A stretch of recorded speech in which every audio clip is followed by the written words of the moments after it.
La haute autorité de lutte contre la corruption, plus que déterminée, a sensibilisé les cadres et agents de l'État sur la loi anticorruption, la concussion et la fraude.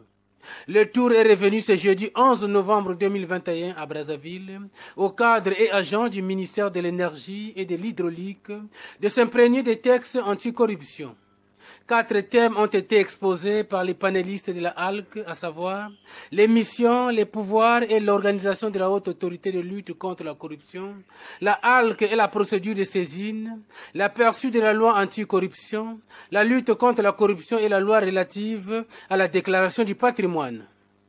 La corruption et les antivaleurs sont ramassées dans nos administrations et nos organismes publics.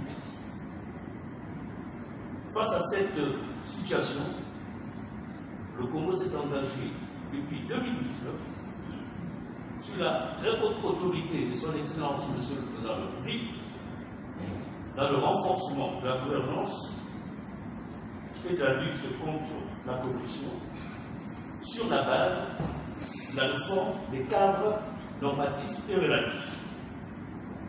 L'anticorruption incrimine les commissions indues.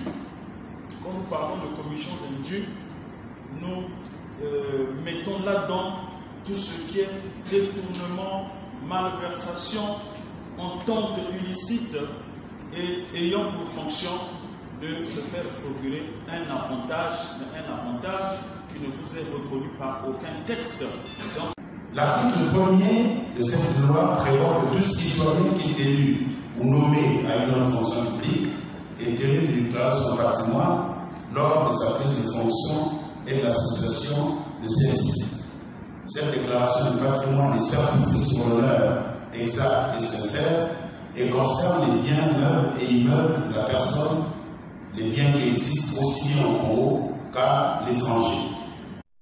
Dans son mot de circonstance, le président de la ALC, Emmanuel Olita Ondongo, a salué l'implication du président de la République et de son premier ministre dans l'application de la loi relative à la déclaration du patrimoine. Mesdames et messieurs, l'Afrique perd chaque année plusieurs milliards de dollars pour des faits de corruption et le Congo n'est pas épargné de cette catastrophe.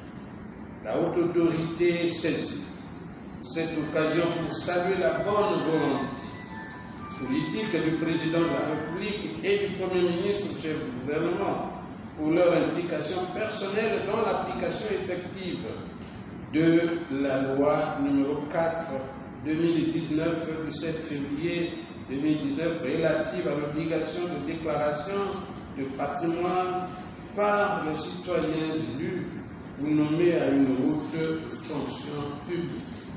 Ce geste qui suscite de l'admiration de tous les Congolais qui aiment leur pays vient appuyer les efforts de la haute autorité de lutte contre la corruption dans ce combat qu'elle a engagé dès le premier jour de son entrée en fonction. Lançant la campagne de sensibilisation contre la corruption au ministère de l'Énergie et de l'Hydraulique dont il a la charge, le ministre Honoré Saï a dit que son département n'est pas à l'abri des comportements déviants au regard des plaintes souvent enregistrées dans son cabinet. C'est ainsi que pour le ministre, la présente campagne trouvera un écho pour booster un réel changement.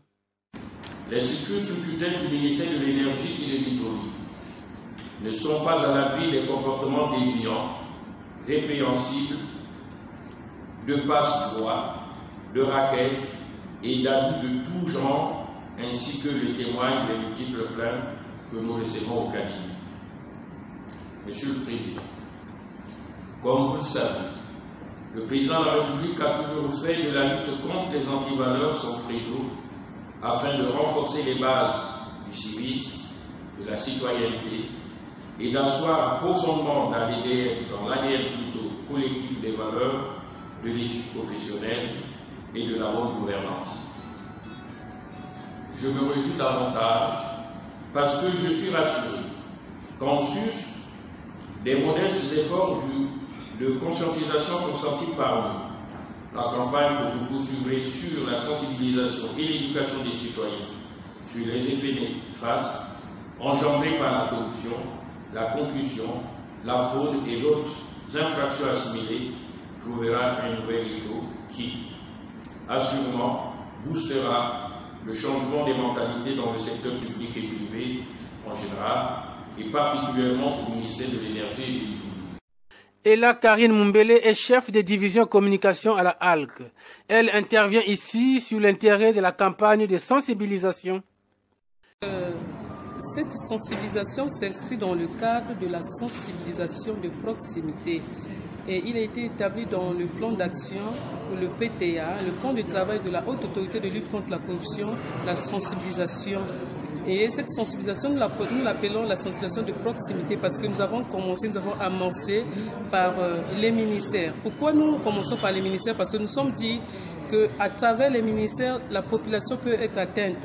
Et nous pensons d'abord sensibiliser les autorités de telle sorte que les autorités et les directeurs centraux puissent faire le relais au niveau de la population locale. Et nous avons commencé par le ministère des Finances et nous sommes passés par d'autres ministères. Aujourd'hui, nous sommes ici au ministère de l'Énergie et de l'Hydraulique.